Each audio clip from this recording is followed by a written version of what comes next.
నెల్లూరు వైసీపీలో పదవులు పదిలంగా ఉండబోతున్నాయి. గత ఎన్నికల ముందు ఇచ్చిన పదవులను దేన్ని తప్పించేది లేదనే సంకేతాలు వెలువడుతున్నాయి.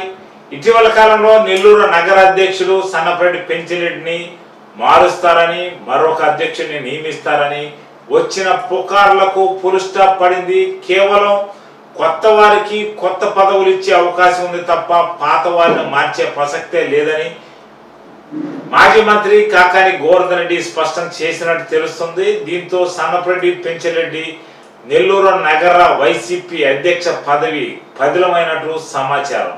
నెల్లూరు నగర అధ్యక్షుడిగా కొనసాగుతున్న సన్నపరెడ్డి పెంచలరెడ్డిని ఆ పదవి నుంచి తొలగించి మరొకరికి అవకాశం ఇవ్వాలని నెల్లూరు నగర రూరల్ అధ్యక్షులు జిల్లా అధ్యక్షులకు సిఫార్సు చేశారు. నగర అధ్యక్షుడు మార్పుపై ఏకంగా మాజీ మంత్రి పోలుబోయిన అనిల్ కుమార్ యాదవ్ నెల్లూరు రూరల్ వైసీపీ ఇన్ఛార్జ్ ఆనం విజయ్ కుమార్ రెడ్డి ఇంట్లో సమాలోచనలు జరిపిన విషయం తెలిసిందే. నెల్లూరు నగరంలో సిటీ రూరల్ ఇన్ఛార్జీలు రెడ్డి సామాజిక వర్గానికి చెందినవారు. జిల్లా అధ్యక్షులు అదే సామాజిక వర్గం. నగర అధ్యక్షుడిని బీసీకి ఇవ్వాలని ప్రతిపాదించిన విషయం తెలిసిందే. ఈ తరుణంలో నెల్లూరు నగర అధ్యక్షుడు పర్వతరెడ్డి చంద్రశేఖర్ రెడ్డి, పేర్నేటి కోటేశ్వర రెడ్డి పేరు సూచించగా పోలుబోయిన అనిల్ కుమార్ యాదవ్, బొబ్బల శ్రీనివాస్ యాదవ్, శ్రీకాంత్ రెడ్డి పేర్లను సూచించారు. ఈ ప్రతిపాదన జిల్లా అధ్యక్షుడు కాకాని గోవర్ధన్ రెడ్డి ముందు ఉంచారు. వీటిని మాజీ మంత్రి జిల్లా అధ్యక్షుడు కాకాని గోవర్ధన్ రెడ్డి శుతిమెత్తగా తోసిపుచ్చినట్లు తెలుస్తుంది. ఇటీవల జరిగిన సార్వత్రిక ఎన్నికల్లో వైసీపీ రాష్ట్ర వ్యాప్తంగా పరాజయం పాలైంది. అనేక మంది నాయకులు